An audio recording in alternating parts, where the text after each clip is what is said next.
नमस्कार श्रोता बंधु मु प्राणबंधु आपण माने शुणुछंती सुप्रसिद्ध कथाकार मनोज्ञ मनोज दासଙ୍କ प्रणीत नूतन विक्रम बेताल कहानीर एक बहुचर्चित कहानीर शीर्षक ऋषिंक असंहत आचरण। निशा गरजु थाए आद्यंत कलामेघ आच्छादित आकाश चमकाई घन घन बिजुली झटकु थाए एवं परे परे वज्रपात ध्वनि रे चतुर्दिग प्रकंपित हेउथाए। बनबुदा भितरु केबे केबे शुभुथाए नानादी श्वान सापदଙ୍କ चित्कार। किंतु सेही भली भयावह परिस्थिति रे मध्य राजा विक्रम तिले मध्य विचलित बोध न करी श्मशानर शेष प्रांतरे दंडायमान महिरुह आरोहण करी मृतदेहटिକୁ उतारी आनिले। किंतु ताको कांधरे पकाई से अग्रसर हेबाकू आरंभ करिबा मात्रे सबस्थित बेताल कहिला, राजा, साधारण मनीष मानकर आचरण रे अनेक समय रे संगति न थाए, जुक्ति न थाए। सेमाने अधिकांश समय रे नानादी जना अजना व्यक्तिଙ୍କ द्वारा प्रभावित होइथांती। किंतु विडंबनार विषय हैला थरे थरे साधुसंत माने मध्य अजौक्तिक व्यवहार करिवार देखा जाए। ताहा किपरि संभव हुए? मो संदेहटी बुझाई देवा निमंते मु गोटाए घटना कहुछि, मन देई शुण। शुणिले श्रमभार लाघव मने हेबो। बेताल गपिला, एकदा प्राची नदी कूलवर्ती गोटिए पार्वत्य उपत्यकारे देवाचार्य नामक जने ऋषि रहुथिले। से जेपरि ज्ञानी सेहीपरि बुद्धिमान मध्य, अर्थात से जेमिति जिज्ञासु मानंकु शास्त्र आध्यात्मिकता इत्यादि विषय सुंदर भावरे बुझाई देई पारुथिले, सेमिति उपत्यका निकटवर्ती पुरपल्लीर लोके तथा से राज्यर राजधानी रे थिबा अमात्य वर्ग एपरिकी राजा मध्य कोनोसी सामाजिक बा राजनीतिक समस्या सामना करी जदि तांको पाखकु आसुथिले से अवलीला क्रमे से सबु समस्यार समाधान दिगरे बाट बताई देउथिले। आचार्यଙ୍କ पाखरे तांको छोट आश्रम रे 8-10 जन शिष्य रहुथिले। सेमाने ज्ञान पिपासु 2-3 वर्ष तांको पाखरे रही शास्त्र मान अध्ययन करी जे तांको आशीर्वाद नै फेरी जाउथिले, समाज रे से विद्वानंकर प्रतिष्ठार अभाव हेउ नथिला। सेमाने राजांको दरबार रे किंबा विभिन्न विद्यालय रे पदासीन हेउथिले। किंतु देवाचार्य सहजरे काहाकु हेले शिष्य भाव रे ग्रहण करू नथिले। से पई 10 जन प्रार्थी हेले जने हुए तो गृहीत हेउथिले। प्रथमे जने प्रार्थी को आश्रम रे मासे 2 मास रहिबाकू पडुथिला एवं आश्रम उद्यान गौशाला बा जमी जमारे किछि किछि काम करिबाकू पडुथला। सकाळे ओ संध्या बेले देवाचार्य सेमानंक सह गपसप हेउथांती। किछि दिन परे देवाचार्य जणाई देउथिले तांकर सिद्धांत। जेउ मानंकू फेरी जिबाकू पडुथला सेमाने किंतु हृष्ट चित्तरे जाउथिले, कारण देवाचार्यंकर अल्प केते दिनर सान्निध्य लाभ मध्य सेमानंक सकाशे कम मंगलप्रद नथिला। थरे प्रसन्न ओ सुमंत नामक 2 तरुण ऋषिंक शिष्य हेबा मानसरे तांको आश्रम रे जाई प्रार्थी भावरे रहिले। किछि दिन परे जय कुमार नामक जने युवक जाई सेमानंक सह जोग देले। जय कुमारंक पिता सहर रे जने प्रतिपत्तिशाली व्यक्ति थिले। पुत्रटी देवाचार्यंक निकटरे अध्ययन करी फेरिले समाज रे विशेष सम्मानित हेबो बोली से जानुथिले। जय कुमार कम बुद्धिमान नथिले। पितांको विश्वास थिला पुत्रटी निश्चय ऋषिंकु ता बुद्धि द्वारा प्रभावित करी तांको शिष्य रूप रे गृहीत हेबो। प्रत्यह देवाचार्य प्रातः भ्रमण रे बहिर्भूत हुअन्ति। 3 तरुण तांको अनुसरण करन्ति। ऋषि सेमानंको नाना विषय रे ज्ञान प्रदान करन्ति।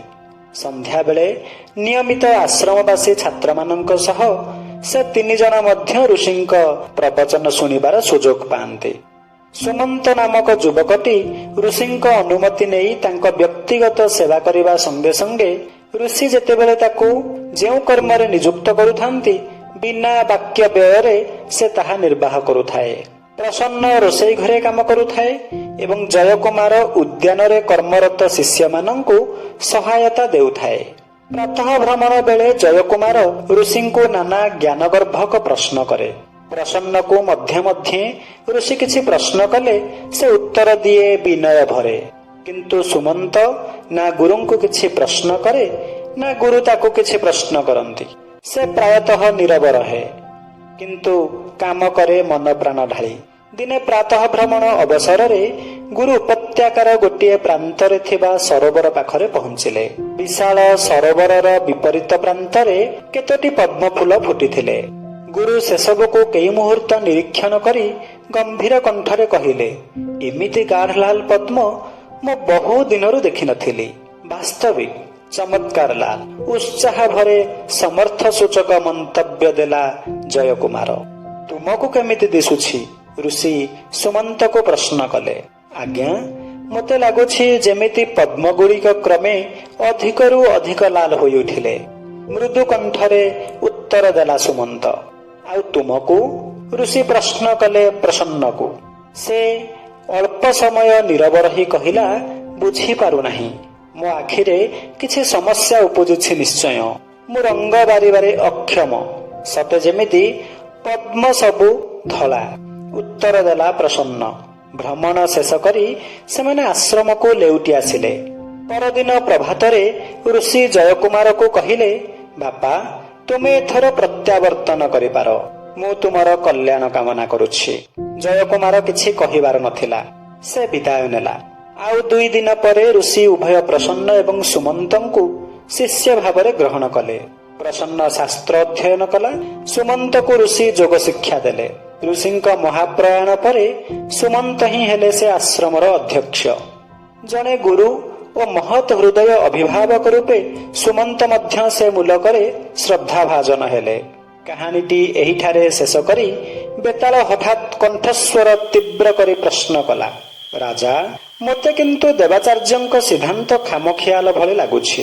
ଉଭୟ ଜୟକୁମାର ଓ ସୁମନ୍ତ ତାଙ୍କ ପ୍ରଶ୍ନର ସମାନ ଉତ୍ତର ଦେଇଥିବା ସତ୍ତ୍ୱେ, ଅର୍ଥାତ୍ ଉଭୟେ ସରୋବର ସ୍ଥିତ ପଦ୍ମକୁ ଲାଲ କହିବା ସତ୍ତ୍ୱେ ଋଷି ସୁମନ୍ତକୁ ଶିଷ୍ୟ ଭାବରେ ଗ୍ରହଣ କଲେ, ଅଥଚ ଜୟକୁମାରକୁ ବିଦାୟ କରିଦେଲେ କାହିଁକି? ପ୍ରସନ୍ନ ଭିନ୍ନ ଉତ୍ତର ଦେବା ସତ୍ତ୍ୱେ ତାକୁ ମଧ୍ୟ ଶିଷ୍ୟ ରୂପରେ ଗ୍ରହଣ କଲେ କିପରି?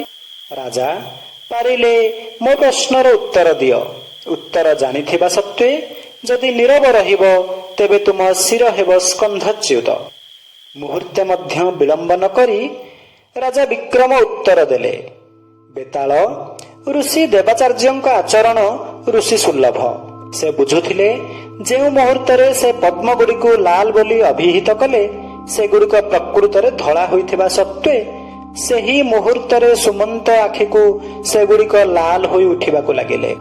ସୁମନ୍ତ ଏଭଳି ମାତ୍ରାରେ ଋଷିଗତ ପ୍ରାଣ ଥିଲା ଯେ ଋଷି ଯାହା କହିବେ ତାହା ହିଁ ସତ୍ୟ ବୋଲି ତାର ସମଗ୍ର ଚେତନା ଗ୍ରହଣ କରିନେବ ଏବଂ ତା ଦର୍ଶନେନ୍ଦ୍ରିୟ ମଧ୍ୟ ଅନୁରୂପ ଅନୁଭୂତି ଲାଭ କରିବ।